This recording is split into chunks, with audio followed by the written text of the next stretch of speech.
WhatsApp की नई privacy नीति को लेकर काफी हो हल्ला मच रहा है और भारत भी इससे अछूता नहीं है।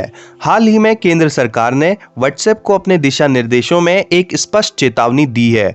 अलग अलग देशों के लिए अलग अलग नीतियां नहीं चलेंगी और यदि व्हाट्सएप अपनी हरकतों से बाज नहीं आया तो केंद्र सरकार उसका हाल टिकटॉक से भी बुरा कर सकती है। Ministry of electronics and information technology ने व्हाट्सएप को एक लंबे पत्र में कहा है कि विगत है कि व्हाट्सएप की नई पॉलिसी के अनुसार यूजर के चैट का डेटा फेसबुक के बिजनेस अकाउंट के साथ शेयर किया जा सकता है। इसमें हिस्सा ना लेने पर यूजर के व्हाट्सएप अकाउंट हटने का भी खतरा है। यदि ऐसा लागू होता है तो न केवल यूजर की निजता खतरे में आएगी बल्कि डेटा का दुरुपयोग भी होगा, जिससे राष्ट्र की सुरक्षा भी खतरे में आ सकती है।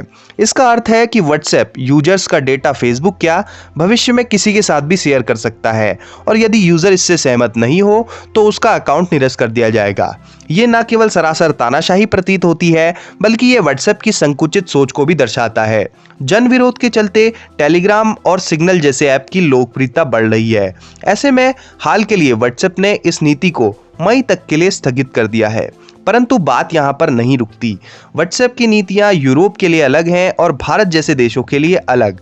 इस पर आक्रामक रुख अपनाते हुए मंत्रालय ने पत्र में कहा है, यदि इस नीति को आप अपनाने को इतने ही उत्सुक हैं तो या तो सबके साथ अपनाइए या फिर किसी के ऊपर लागू मत कीजिए। ये अलग अलग देशों के लिए अलग अलग नीतियां नहीं चलेंगी।